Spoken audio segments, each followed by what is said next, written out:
Assalamu alaikum dear student, this is Farmanullah Khan. Today we are discussing unit of applied nutrition, that is weight management. तो आज इस unit में हम आपको ये बताएंगे कि हमारे पास फर्स्ट तो वेट क्या होता है, उसके बाद पर्सन का वेट जो है वो किन किन चीज़ों पे डिपेंड करता है, और एक पर्सन ओवर वेट हो जाता है या अंडर वेट हो जाता है तो ये हमें कैसे पता चलेगा, हम इसको किस तरह मेजर कर सकते हैं कि ये पर्सन ओवर वेट है, अगर ओवर वेट है तो ये किस लेवल पे है, ओबेस है तो किस लेवल ओबेसिटी पर ये पर्सन है। इसके बाद हमारे पास वो तमाम डिजीज़ जो एक ओवरवेट और ओबेसिटी के साथ हमारे पास रिलेट करती हैं कि जब एक पर्सन ओबेज होता है, जब एक पर्सन ओवरवेट होता है तो उसको कौन कौन से हमारे पास क्रॉनिक डिजीज़ हो सकती हैं। इसके बाद फिर हम ये भी वो करेंगे कि हम किस तरह अपने फूड वगैरह को मैनेज करके, किस तरह हम बैलेंस डाइट लेके, किस तरह हम एक्सरसाइज और फिजिकल एक्टिविटी पे तवज्जो देके हम अपने आप को हेल्थी और नॉर्मल वेट पे रख सकते हैं। तो इस यूनिट को हमने दो पार्ट में डिवाइड किया है। फर्स्ट पार्ट में जो है हम ये ऑब्जेक्टिव कवर करेंगे कि discuss the concept of appropriate body weight, कि हमारे पास अप्रोप्रिएट बॉडी वेट, एक नॉर्मल बॉडी वेट क्या होता है। इसके बाद जो एक्सेस बॉडी वेट और क्रॉनिक डिजीज़ है, क्रॉनिक डिजीज़ में हमारे पास डायबिटीज़ आता है, हमारे पास हाइपरटेंशन आता है, क्रॉनिक डिजीज़ में हमारे पास जो है हार्ट डिजीज़ आ जाते हैं, हमारे पास वेसल्स, ब्लड वेसल्स वगैरह डिजीज़ आ जाते हैं। तो उनका बॉडी एक्सेस बॉडी वेट के साथ क्या रिलेशन है ये भी हम एक्सप्लेन करेंगे। इसके बाद concept of energy balance, energy balance क्या होता है कि जो हम एनर्जी लेते हैं और जो हम यूज करते हैं तो उनमें बैलेंस क्या होता है। फिर इसमें हमारे पास टाइप्स आएंगे वो भी हम एक्सप्लेन करेंगे, और calculate body mass index BMI, तो बीएमआई क्या होता है ये भी हम इसमें एक्सप्लेन करेंगे। इसके बाद discuss the role of diet in weight management, और अगर हम वेट की मैनेजमेंट करना चाहते हैं, एक पर्सन की वेट नॉर्मल पे ले आना चाहते हैं तो उसके लिए हमने कौन से डाइटरी वो करेंगे, कौन डाइट का इसमें क्या रोल है। तो ये जो है ये ऑब्जेक्टिव्स आज की यूनिट में हम कवर करेंगे, और इस यूनिट की जो नेक्स्ट ऑब्जेक्टिव है वो फिर हम नेक्स्ट वीडियो में हम कवर करेंगे, जिसका लिंक मैंने इसके डिस्क्रिप्शन में दिया हुआ है। तो अभी हम स्टार्ट कर लेते हैं कि concept of body weight, body weight क्या होता है। द मास और quantity of heaviness of an individual, it is expressed by unit of pound और किलोग्राम। देखो हमारा बॉडी वेट क्या बनाते हैं, हमारा बोन, हमारे मसल्स, हमारे जो मीट, जो गोश्त होता है, जो फ्लैश होता है, तो वो क्या बनाते हैं, वो हमारा बॉडी का वेट बनाते हैं। और जो मेजर आर्गन है जिसमें लीवर आता है, हार्ट आते हैं, किडनी आते हैं, इंटेस्टाइन आते हैं, तो ये हमारे बॉडी का वेट बनाते हैं। तो इसलिए कहते हैं कि आपके बॉडी में जो मास है या जो क्वांटिटी ऑफ हैवीनेस है आपकी बॉडी का, ये आपकी बॉडी का वेट बनाते हैं। और वेट को हम नॉर्मली या तो पाउंड में कैलकुलेट करते हैं या केजी में कैलकुलेट करते हैं ह्यूमन वेट को। Body weight appropriate for body height. अच्छा, एक इंपॉर्टेंट बात देखो, इंसान का बॉडी वेट जो है वो उसके हाइट के लिहाज से हम मेजर करते हैं। अब ये नेक्स्ट स्लाइड में मैं आपको बीएमआई में ये बात क्लियर कर दूंगा कि हमारे पास अगर एक शख्स का वेट जो है वो 60 केजी है मिसाल के तौर पे, लेकिन उसकी हाइट कम है तो फिर वो पर्सन हमारे पास ओवरवेट में आ सकता है। लेकिन अगर एक पर्सन की हाइट नॉर्मल है जो 5 फुट और 6 इंच होता है या 7 इंच, और उसका वेट जो है वो 60 है या इसके नियर है, तो वो फिर हमारे पास नॉर्मल कंसिडर होगा। तो एक पर्सन जो है वो ओवरवेट हो बेस हो, ये डिपेंड करते हैं उसके वेट प्लस हाइट पे, जिससे फिर हम मेजर करते हैं बीएमआई। सही है, जो नेक्स्ट स्लाइड में मैं आपको बताता हूं। Weight that is maximally helpful for a person based on height but modified by factors such as gender, age and build। अच्छा देखो कि जब हम पर्सन के ओवरवेट या ओबेसिटी वगैरह के बारे में बात करते हैं तो तब हम weight in relation to height measure करते हैं, लेकिन वेट और हाइट पर्सन की जेंडर पे भी डिपेंड करते हैं, क्योंकि मेल अक्सर जो है वो मस्कुलर होते हैं और उनकी हाइट थोड़ी ज़्यादा होती है बनिस्बत फीमेल के। एज पे भी डिपेंड करते हैं क्योंकि छोटे बच्चों की क्या हाइट होती है, जब वो एडल्ट होता है तो उसकी अलग हाइट होती है, और जब वो बुढ़ापे की तरफ जाते हैं तो उसके जो है वर्टिब्रल कॉलम बेंडिंग स्टार्ट कर लेती है, तब उनकी हाइट कम होती है। तो ये आपकी एज पे भी डिपेंड करते हैं और बिल्ड पे डिपेंड करते हैं कि अगर एक बच्चा शुरू ही से जो है सेडेंटरी लाइफ में आ रहा है तो उसकी हाइट या वेट इतनी जो है सेटअप नहीं होगी। जिस तरह एक पर्सन जो है वो कोई एक्टिविटी करता है, एक्सरसाइज लेता है, वो अपने बॉडी के साथ मेहनत करता है, बैलेंस डाइट लेता है, तो उसके वेट और हाइट भी चेंज होते हैं। सही है। तो आपका हेल्थ जो है वो किस पे डिपेंड करता है, वो आपके वेट पे डिपेंड करेगा in relation to your height. सही है। अब जो मैंने आपको एक बात बताई कि हम वेट मेजर करते हैं इन रिस्पेक्ट टू हाइट, और इसे कहते हैं बॉडी मास इंडेक्स। तो ये आप एमसीक्यूज के लिए याद रख लें, क्योंकि इससे आपके पास एक या दो एमसीक्यूज लाजमी आएंगे कि आपको वेट दिया होगा और हाइट दी होगी, आपने फिर बीएमआई मालूम करनी है। The body mass index is a measurement of human body shape based on the individual mass and height. इसमें हम एक पर्सन के बॉडी शेप को, उसकी बॉडी हेल्थ को हम मेजर करते हैं वेट और मास और हाइट को कंपेयर करके, कि अगर एक पर्सन की बीएमआई हमारे पास एक नॉर्मल वैल्यू है जो कि नेक्स्ट स्लाइड में आपको आ रहे हैं, अगर इससे ज्यादा है तो ये पर्सन फिर हमारे पास ओवरवेट भी हो सकते हैं और ये ओबेस भी हो सकते हैं। तो इसमें हम एक पर्सन की बॉडी शेप और उसके जो बॉडी मेकअप है उसकी हम जो है मेजर करते हैं किस मास और हाइट को मिला के, किस तरह। और इसको हमारे पास जो फार्मूले हैं वो दो फार्मूले यूज होते हैं। एक हमारे पास ये है कि हम क्या करें कि हम एक पर्सन की वेट ले लें केजी में, मिसाल के तौर पे 60 केजी एक पर्सन की है, उसके बाद हम उसकी हाइट ले लें मीटर में, और मीटर में जो हम हाइट लेंगे तो उसको स्क्वायर करेंगे, तो इससे फिर हमारे पास आ जाती है उस पर्सन की बीएमआई। दूसरा इसका तरीकाकार जो कि सिंपल है कि हम इसको वेट को हम पाउंड में कन्वर्ट कर ले, तो 1 केजी हमारे पास कितने बराबर होते हैं, 1 केजी हमारे पास बराबर होता है 2.2 पाउंड के। सही है। तो हम क्या करेंगे कि हम उसके वेट को कन्वर्ट करेंगे पाउंड में, तो अगर 60 केजी है, 60 केजी के साथ हम 2.2 को ज़रब दे दें तो ये फिर हमारे पास आ जाता है 703 के साथ हम फिर वो पाउंड में वेट मल्टीप्लाई करेंगे। इसके बाद हम हाइट को कन्वर्ट कर लेंगे इंचेस में, तो 1 फुट 12 इंचेस के बराबर होता है। तो उस पर्सन का अगर फुट में क्या है 5.5 फुट अगर उसकी हाइट है, तो इसका मतलब ये है कि 5 फुट और 5 इंचेस उसकी हाइट है, तो 5 फुट हमारे पास 1 फुट 12 इंचेस के बराबर होते हैं। तो हम क्या करेंगे कि हम 5 को मल्टीप्लाई करेंगे 12 को, तो 12 से अगर 5 को मल्टीप्लाई करें इससे हमारे पास आ जाए 60 के साथ वो 5 इंचेस, तो ये 65 हम इंचेस में, और इसको हम स्क्वायर लेंगे, तो इसको इस पे स्क्वायर लेके और ये 703 ज़रबे जो उसका वेट है पाउंड में उसको मल्टीप्लाई करके आपने डिवाइड करना है 65 स्क्वायर पे, तो आपके पास आ जाती है बीएमआई। तो जब बीएमआई आती है तो ये स्केल आपको याद होना चाहिए। इस स्केल में जो आपके पास एमसीक्यूज में आता है वो क्या आता है, वो यहां से आपके पास इंपॉर्टेंट है, और ये नॉर्मल बीएमआई अक्सर एमसीक्यूज में आती हैं, चाहे वो एफओएन हो या अप्लाइड न्यूट्रिशन हो। तो ये आप देखेंगे कि अगर एक पर्सन की बीएमआई हमारे पास, देखो ये बीएमआई रेंज केजी पर मीटर स्क्वायर में दिया है, जो कि हमारे पास फर्स्ट प्रोसेस था बीएमआई मेजर करने का। अगर एक पर्सन की बीएमआई 15 से कम आती है तो ये सीवियरली अंडरवेट होता है। जो हमारे पास तरपारकर वगैरह के जो बच्चे होते हैं तो वो पूरी सीवियरली अंडरवेट में होते हैं, जो न्यूट्रिशनल वगैरह की बहुत ज़्यादा कमी होती है तो वहाँ पे ये कम होते हैं। इसके बाद जो सीवियरली अंडरवेट होते हैं वो फिर हमारे पास 15 to 16 उनकी बीएमआई है। अंडरवेट वालों की बीएमआई हमारे पास कितनी है, वो 17 to 18।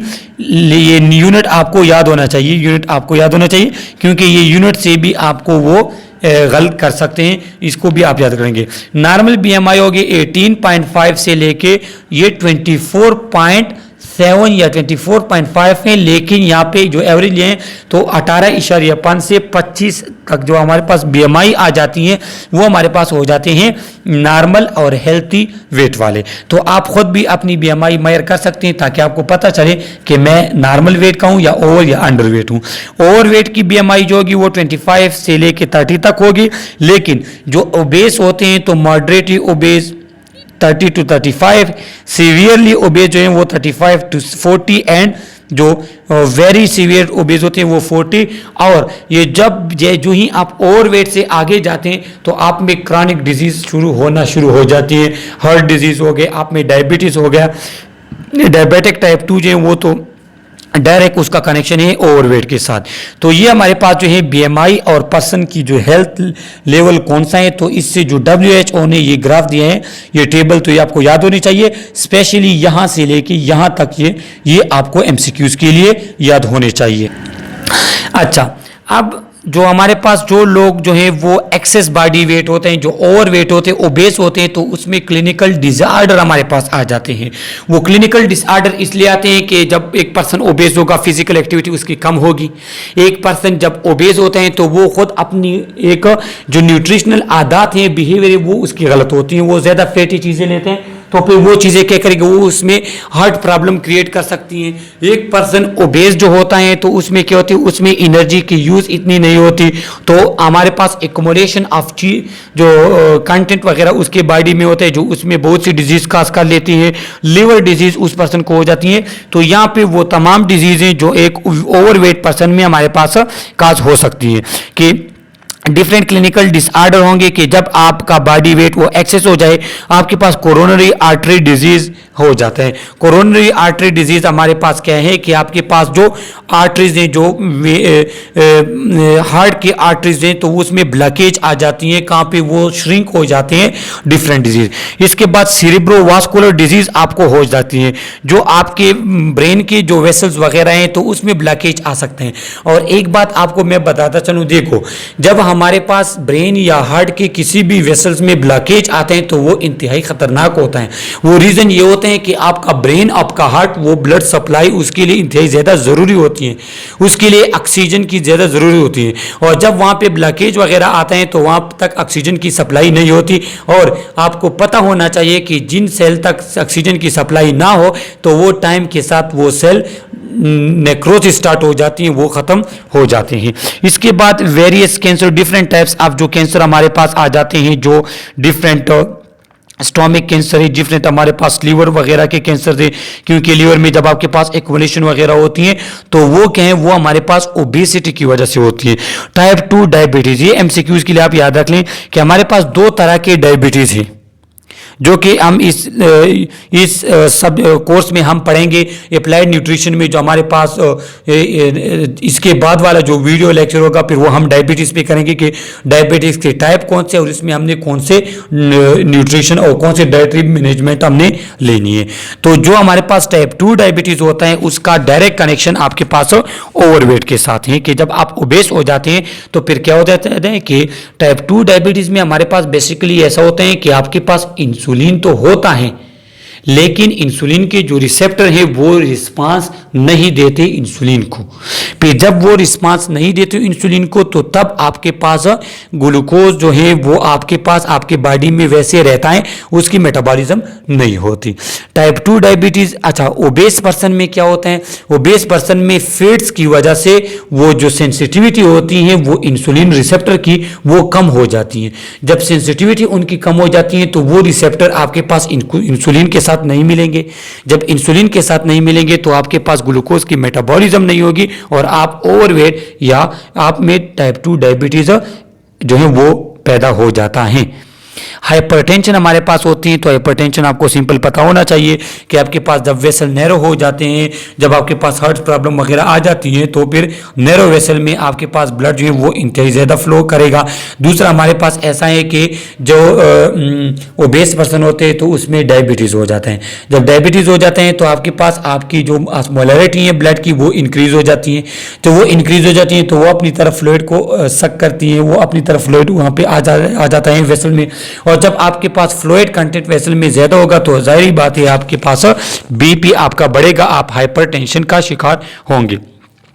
लीवर डिजीज हमारे पास हो जाते हैं, क्योंकि लीवर को हम सिंपल वर्ड्स में कहते हैं किचन ऑफ द बॉडी, क्योंकि इसमें आपके पास प्रोटीन मेटाबॉलिज्म होती है, आपके पास फैट्स वगैरह मेटाबॉलिज्म होती है। तो जो ओबेस पर्सन होते हैं तो वहाँ पे आपके पास लीवर पे बर्डन बढ़ जाता है। जब लीवर पे बर्डन बढ़ जाता है तो उसकी एक्टिविटी डैमेज हो जाती है और आपको डिफरेंट लीवर डिजीज पैदा हो जाती हैं। इसके बाद आपके एस्थमा, जो रिस्पायरेटरी डिसऑर्डर है हमारे पास। तो एस्थमा क्यों होता है? क्योंकि जब आपके पास हार्ट प्रॉब्लम आएगी, आपकी बॉडी में फैट्स वगैरह की एक्युमुलेशन होगी, तो आपको सांस लेने में ज़रूर तकलीफ होगी। सही है। जो अक्सर हमारे पास जो ओबेस पर्सन होते हैं वो थोड़ा चलते हैं तो फिर उसको सांस फूलना शुरू हो जाते हैं। तो वो रीज़न यही होता है कि वो ओवरवेट जो है वो उसका मेन रीज़न है। इसके बाद ऑस्टियोआर्थराइटिस। ऑस्टियोआर्थराइटिस हमारे पास जॉइंट का डिसऑर्डर है, जो ऑटो इम्यून डिसऑर्डर हैं, जो आप एडल्ट हेल्थ नर्सिंग में पढ़ेंगे। तो ये ऑस्टियोआर्थराइटिस इसलिए हो जाता है कि आपका बॉडी वेट बढ़ जाता है, तो आपके जॉइंट्स वगैरह, नी जॉइंट्स वगैरह पे क्या हो जाते हैं, वहाँ पे आपका प्रेशर पड़ता है, तो आपको जॉइंट पेन होता है।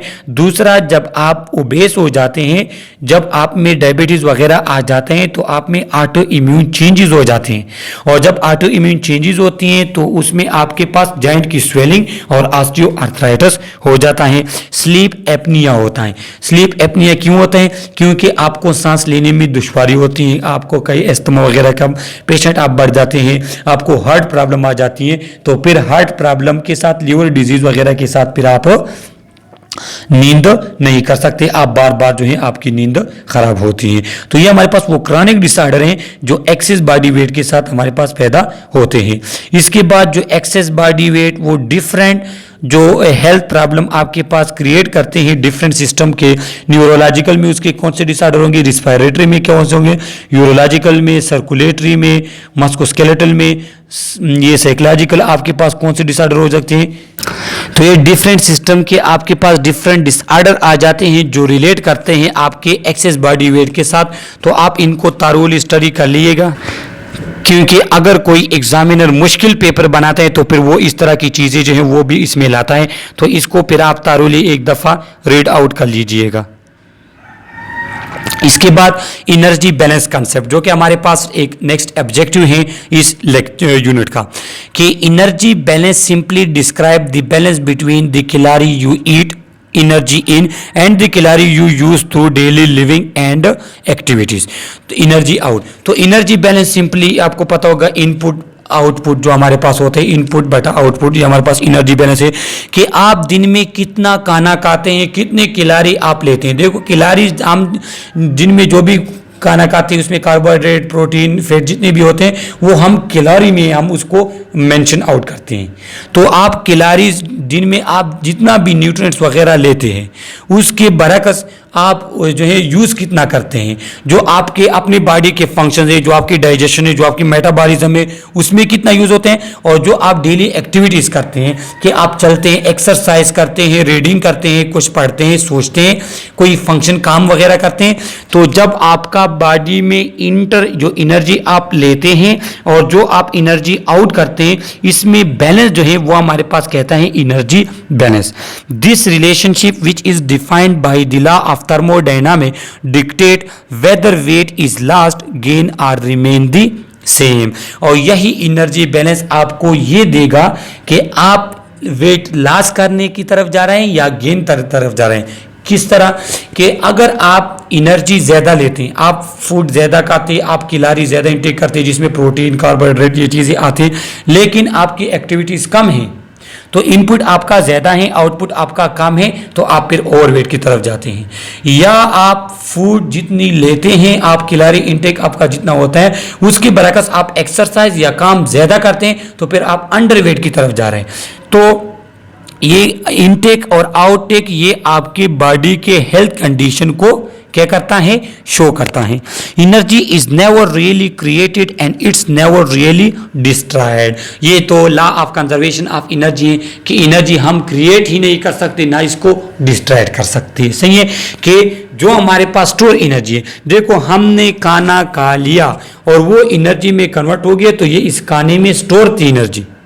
अब यही एनर्जी हम क्या करेंगे, ये एनर्जी किसी और फॉर्म में हमारे बॉडी से निकलेगी, ये वेस्ट नहीं होती, या तो हीट फॉर्म में निकलेगी, हम काम करते हैं, ये भी हमारे पास एक एनर्जी है। हमारे बॉडी में मेटाबॉलिज्म होता है, हमारे डिफरेंट सेल्स फंक्शंस करते हैं, ये जो हमारा हार्ट रेगुलर काम कर रहा है, हमारा ब्रेन रेगुलर काम कर रहा है, हमारी स्टमक रेगुलर काम करती हैं, तो ये तमाम जो हमारे पास है ये एनर्जी आउटपुट में आता है। सही है।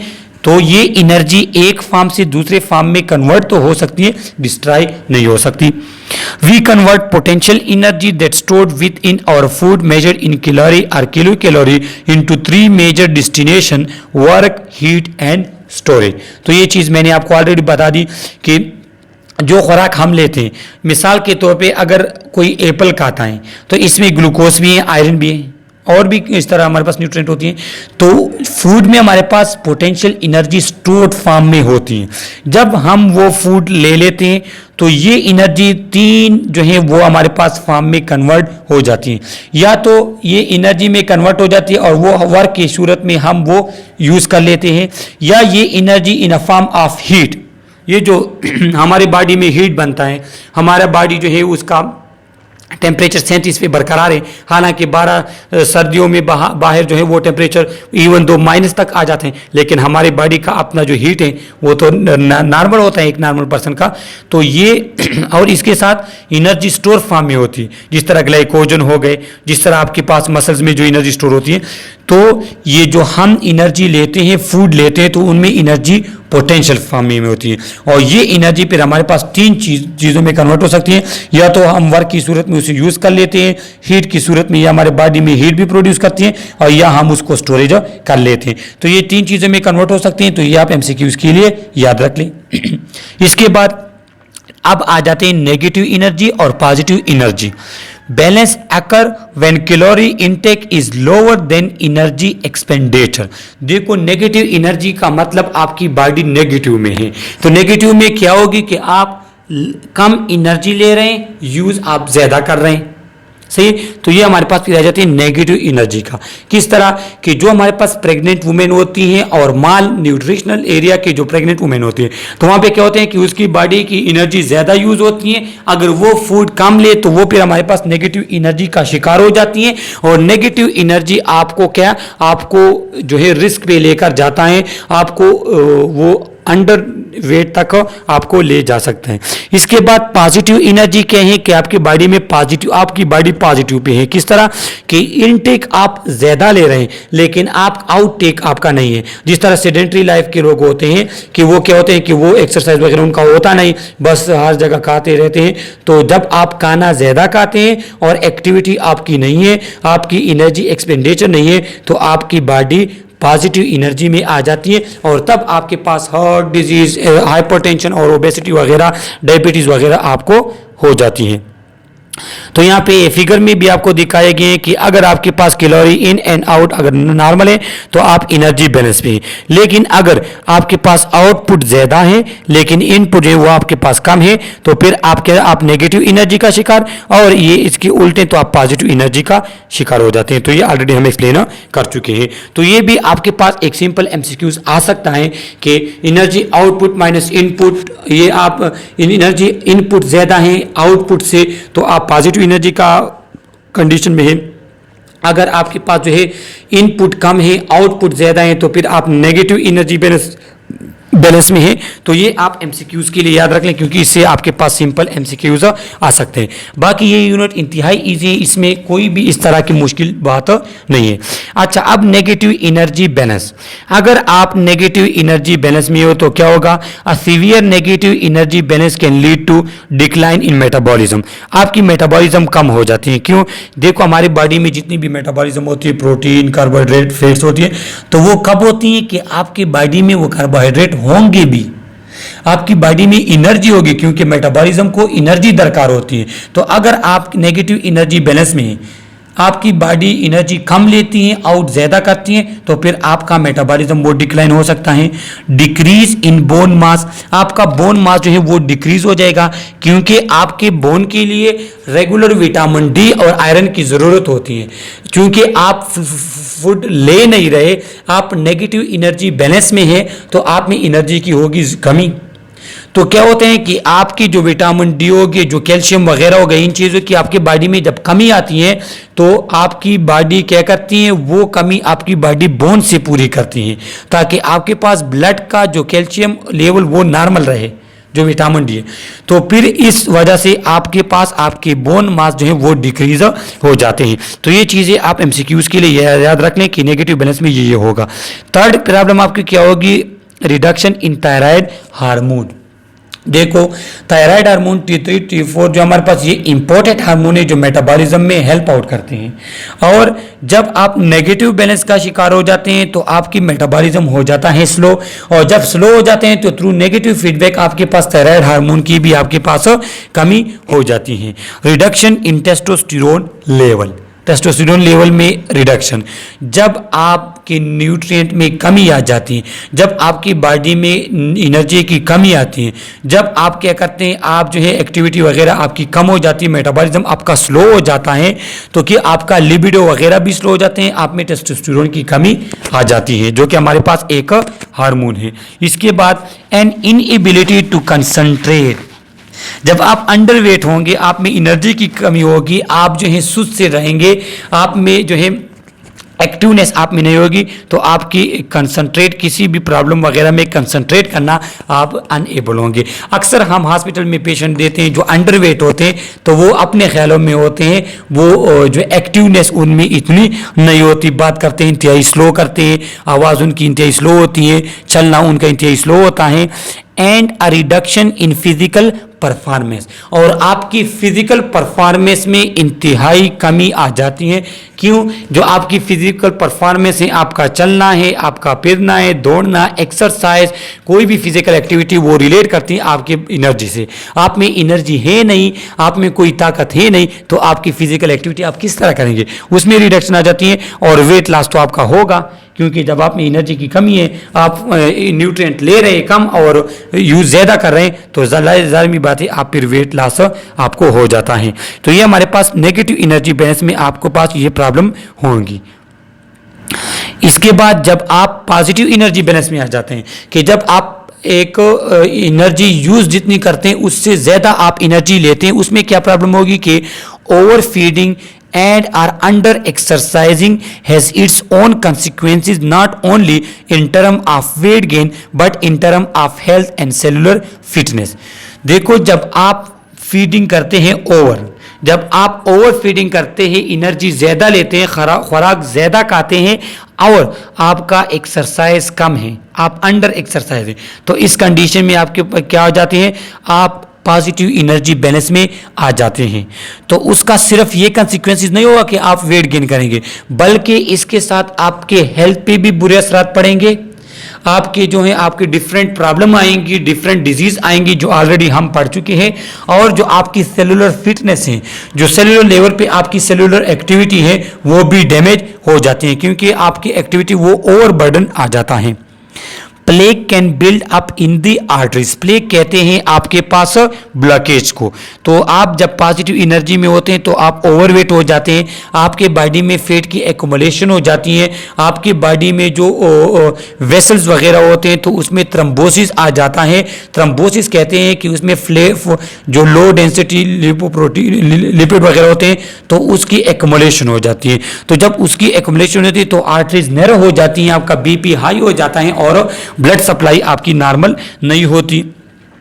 Blood pressure and cholesterol level in our body can increase, simple सी बात है, ब्लड प्रेशर तो इंक्रीज होगा क्योंकि आपके पास ब्लड वेसल जो है वो एक तो नैरो हो गए हैं, दूसरा आपके पास ब्लड जो है वो आपके पास आस्माटिक हो जाते हैं, वो ज़्यादा कंसंट्रेटेड हो जाते हैं, तो अपने साथ फ्लूइड जो है वो सक आउट करता है, और वो फ्लूइड जब आपकी बॉडी का फ्लूइड बढ़ जाता है, वेसल्स में जब फ्लूइड ज़्यादा होगा तो आपके पास क्या होगी, आपके पास ब्लड का प्रेशर जी वो भी बढ़ेगा, और इसके साथ आपकी बॉडी में कोलेस्ट्रॉल की एक्युमुलेशन हो जाती है, क्योंकि आप इस्तेमाल से ज़्यादा फूड ले रहे हैं तो आपका जो लिपिड कोलेस्ट्रॉल होगा वो आपके बॉडी में एक्युमुलेट होगा, और कोलेस्ट्रॉल एक्युमुलेट मैक्सिमम जो वेसल में हो जाता है तो फिर वो आपके पास हार्ट डिजीज काज कर सकता है।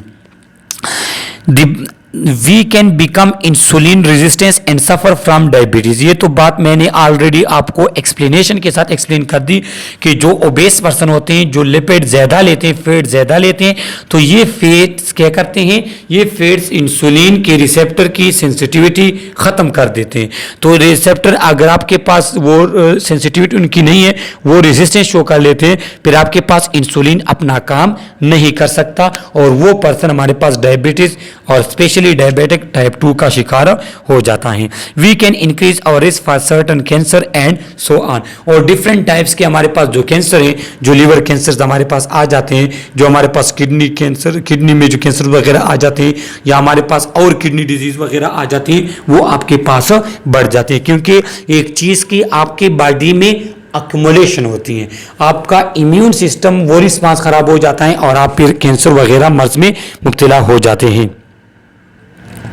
ये हमारे पास एनर्जी बैलेंस है कि अगर आप जो है ये जो है आप नॉर्मल पे हैं, अगर इस साइड पे आप आते हैं तो इसका मतलब, इस साइड पे अगर आप आते हैं इसका मतलब रेड जोन में आप आ रहे हैं।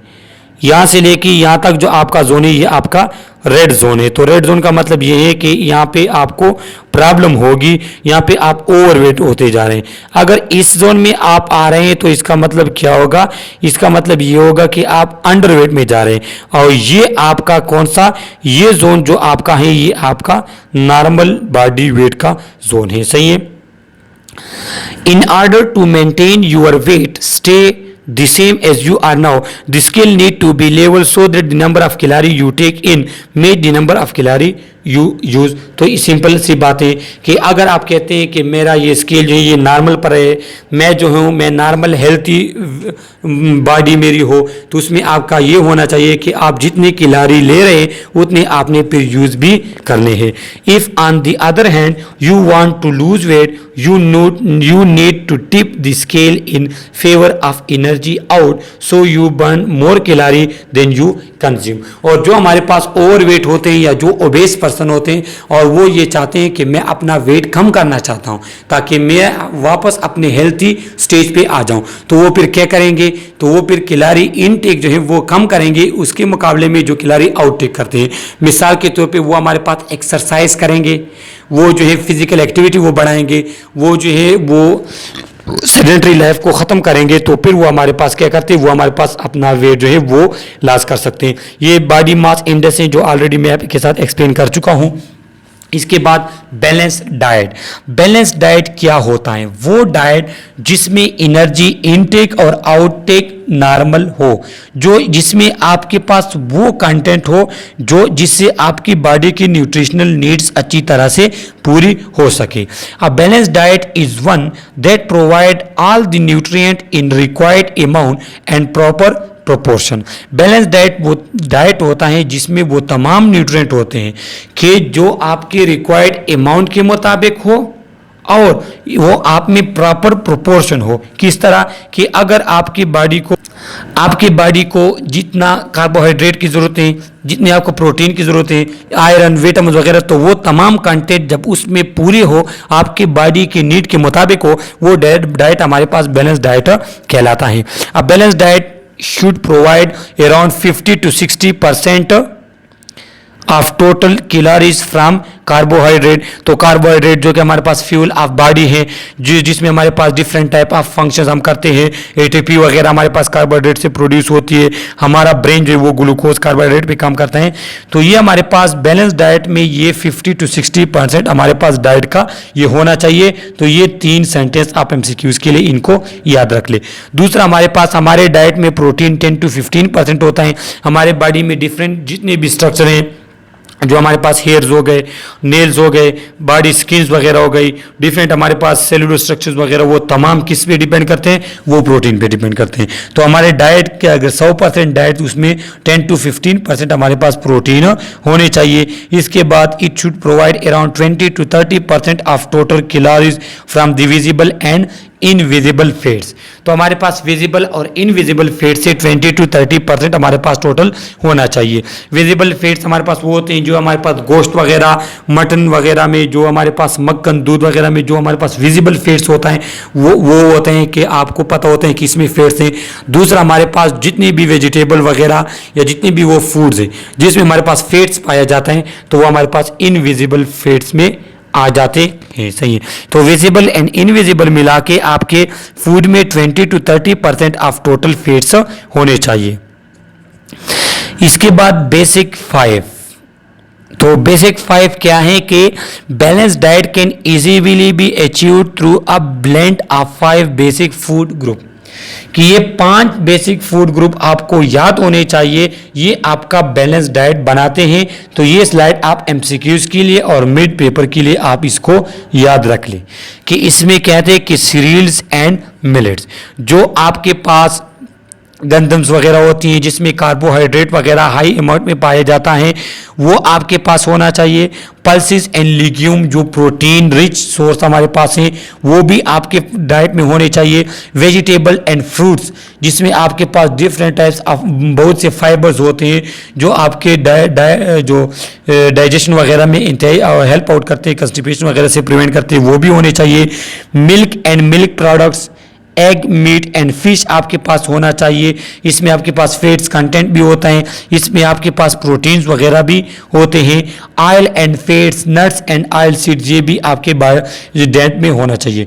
तो ये 5 ऐसी चीज़ें हैं जिसको आपने फिंगर टिप पे याद करना चाहिए कि सीरियल्स एंड मिलेट्स, इसके बाद pulses and legume, vegetables and fruits, इसके बाद मिल्क एंड मिल्क प्रोडक्ट्स, इसके बाद ऑयल और ऑयल प्रोडक्ट्स, जितनी भी हमारे पास ऑयल चीज़ें हैं कि नट्स ऑयल हो गया, ऑयल सीड्स वगैरह हो गए, वो भी आपके डाइट में होना चाहिए। तो ये इनके पिक्चर है, इसमें आप देख सकते हैं। देखो जो सीरीज हमारे पास ग्रेन्स है, इसमें दाने गंदम वगैरह आ जाती हैं। जो हमारे पास पल्सेस, लिग्यूम्स, जो दालें वगैरह होती हैं, जो प्रोटीन रिच सोर्स हमारे पास है, जिसमें लोबिया वगैरह आते हैं। ये क्या है, ये हमारे पास ये मिल्क एंड मिल्क प्रोडक्ट्स हमारे पास है। वेजिटेबल्स वगैरह हैं, ये फिश और शुगर्स वगैरह है। तो ये 5 चीज़ें आपके डाइट में होंगी तो आपका डाइट जो वो बैलेंस डाइट होगा। The role of diet in weight management, ये हमारे पास एक अलग ऑब्जेक्टिव है कि जो आपका वेट मैनेजमेंट में उसमें डाइट का क्या रोल है। Body weight is regulated by several mechanism including genetic, physiological and behavioural factor. जो आपका बॉडी वेट है वो डिपेंड करता है डिफरेंट चीज़ों पे।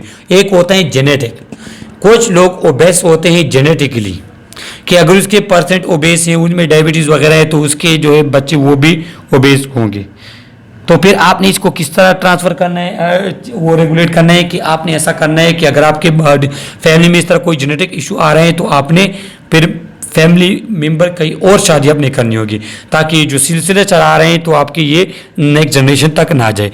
जो फिजियोलॉजिकल हमारे पास किस तरह हम रेगुलेट करते हैं वेट को, कि हमने एक्सरसाइज लेना है, सही है, हमारी फिजिकल एक्टिविटी वगैरह होनी चाहिए, हमने डिफरेंट जो है टेंशन वगैरह स्ट्रेस वगैरह नहीं लेना, सेडेंटरी लाइफ हमने अब नहीं अपनानी। तो ये हमारे पास रेगुलेट करते हैं फिजियोलॉजिकल तरीके से। एक हमारे पास होते हैं बिहेवियरल फैक्टर से।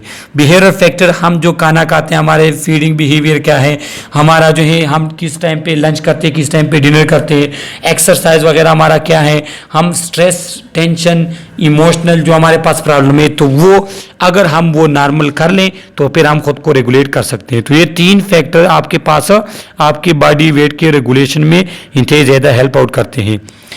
Our body weight is determined by the amount of energy that we take in as food and amount of energy we expend in activity of our day।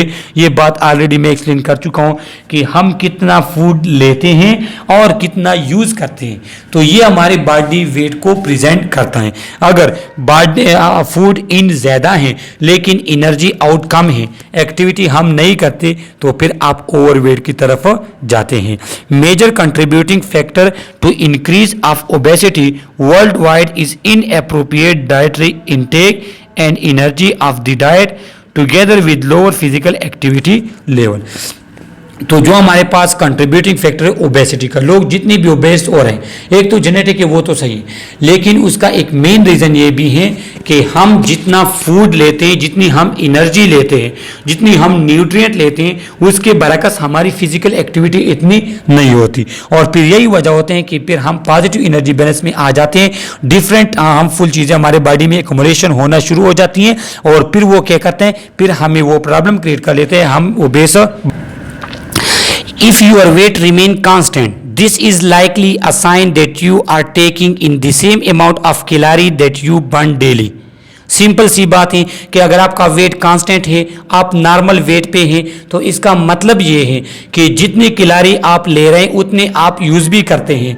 जितना फूड आप खाते हैं, जितनी न्यूट्रिएंट, जितनी energy आपको मिलती है, उतनी एनर्जी आप through physical activities, through exercise वगैरह आप यूज़ भी करते हैं। तो फिर आपके पास इनपुट आउटपुट सेम, आपकी body weight constant. If you are slowly gaining weight over time, it is likely that your calorie intake is greater than the number of calorie you burn through your daily activities.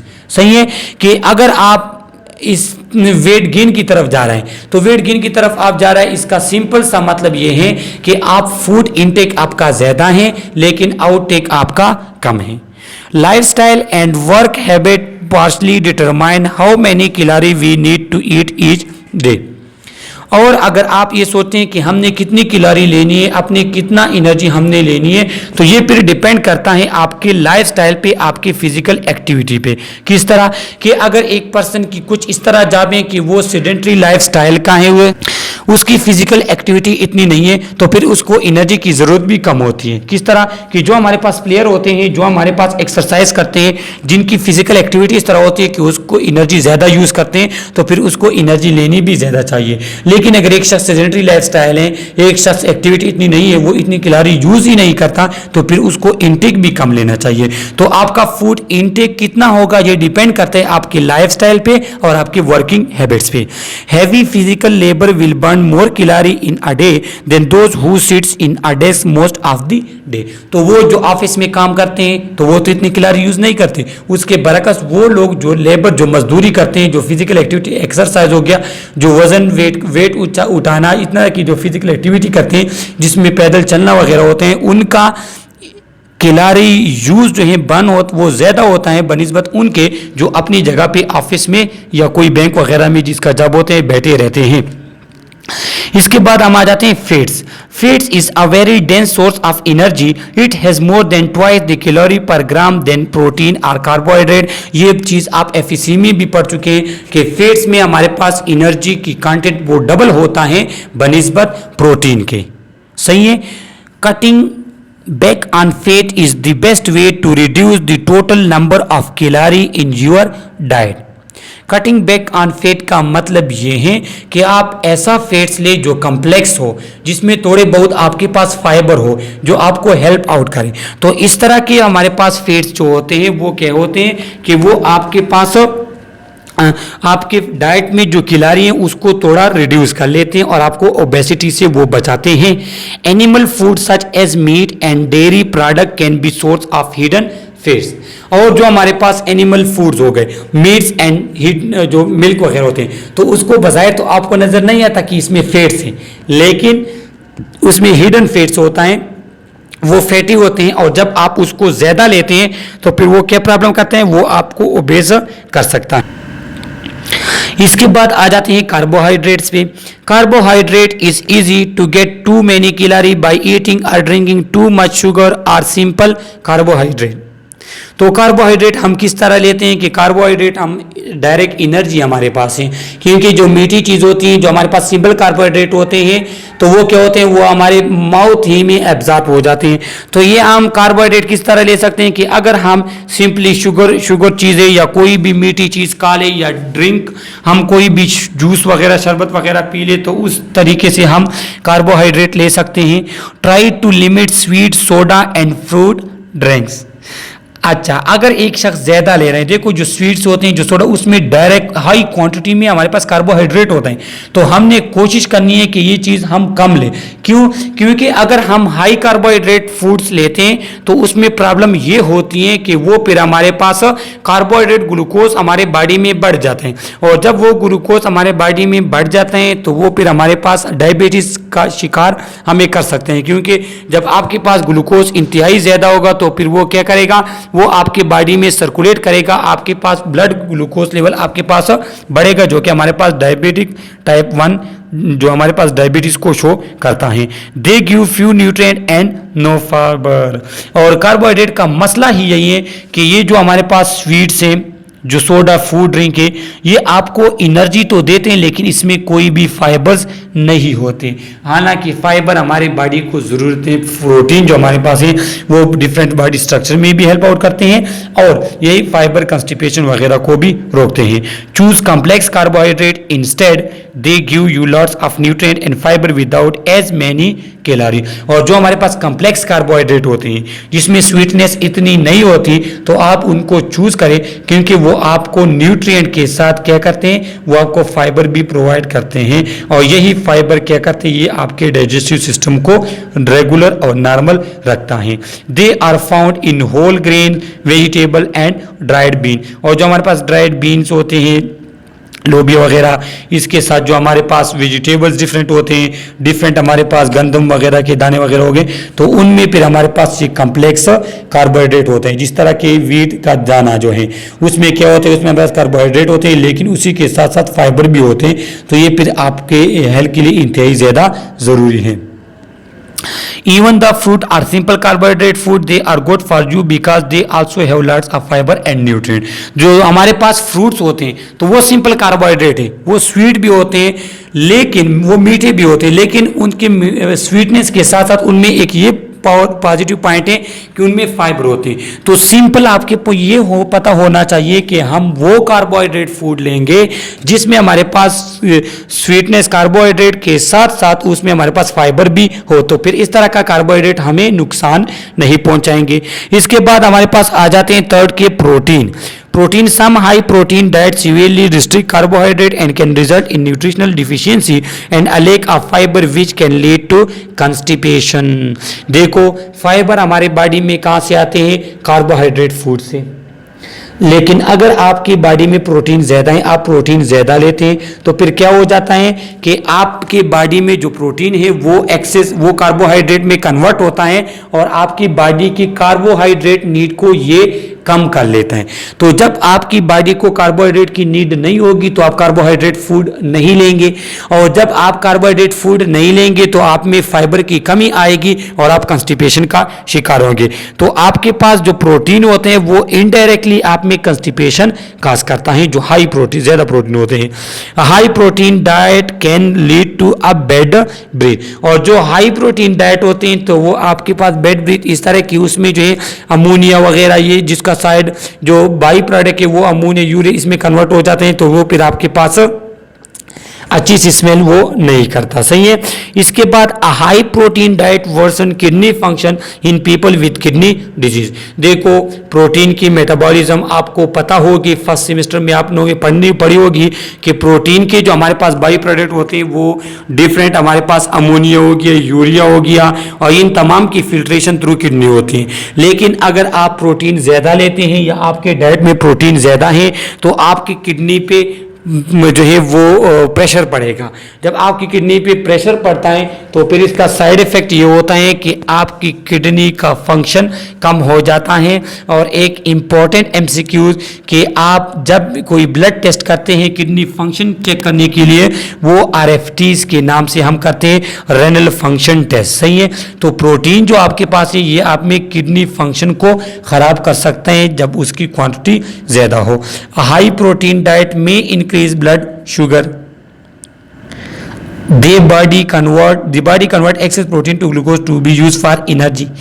देखो जब आपकी body में protein ज्यादा हो जाए तो ग्लूकोन्यूजेनेसिस एक process है, एक मैकेनिज्म है, उसके थ्रू आपकी बॉडी की एक्सेस प्रोटीन कन्वर्ट होते हैं कार्बोहाइड्रेट में।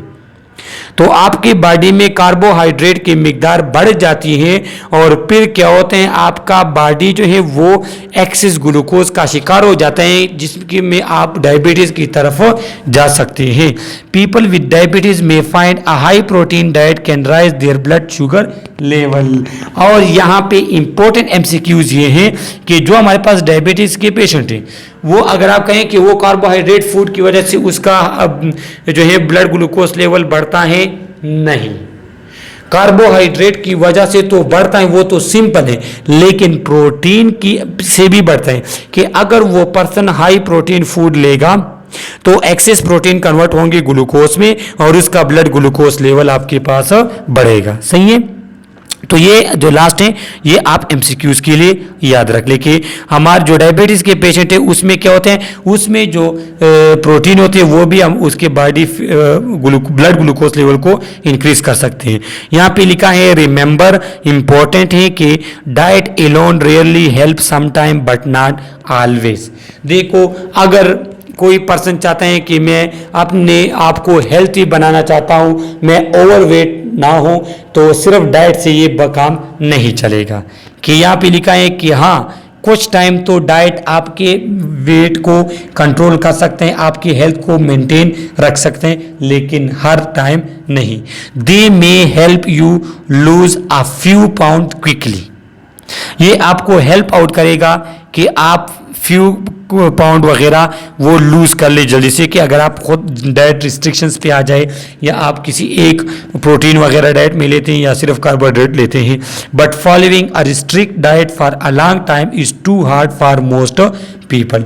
लेकिन अगर कोई शख्स चाहता है कि नहीं मैं खुद को डाइट रिस्ट्रिक्शंस में रखता हूँ, मैंने जो ये दिन में एक दफ़ा खाना खाना है, तो फिर वो क्या करता है, वो इंतहाई मुश्किल होता है ये आदत। क्योंकि इन तरह के लोगों में मसला ये हो जाता है कि अगर आप सुबह का नहीं खाते कि मैं डाइट में हूँ, मैंने खुद को रिस्ट्रिक्ट किया हुआ है, और आप जब नाइट को खाते हो तो फिर आप ज़्यादा खा लेते हो, तो फिर आपके पास कोई फ़ायदा नहीं होता।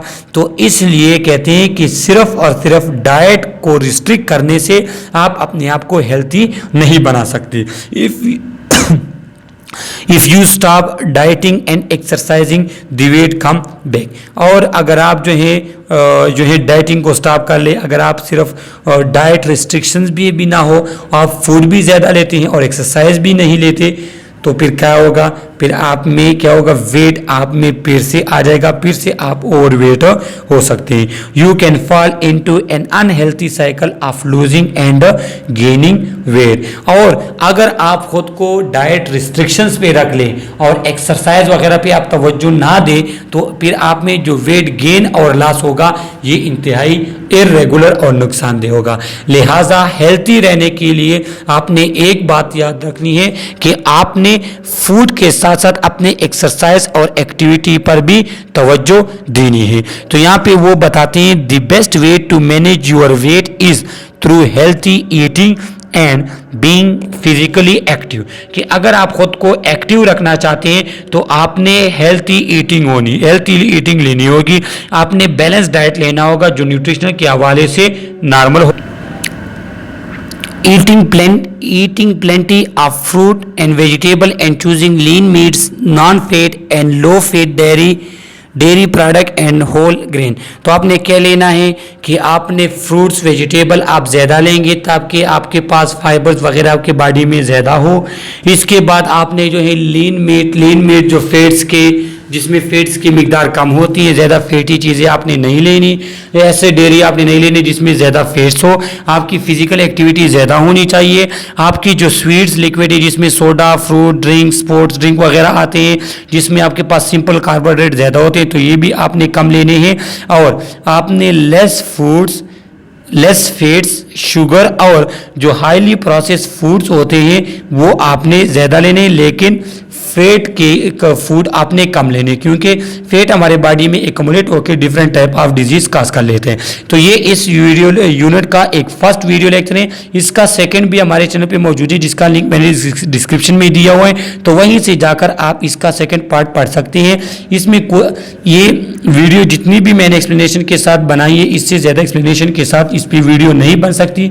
लिहाजा आप हमारे चैनल को सब्सक्राइब करें, लाइक करें हमारे वीडियो को। कोई भी आपको इश्यू हो थ्रू कमेंट आप हमसे पूछ सकते हैं। Okay, thank you.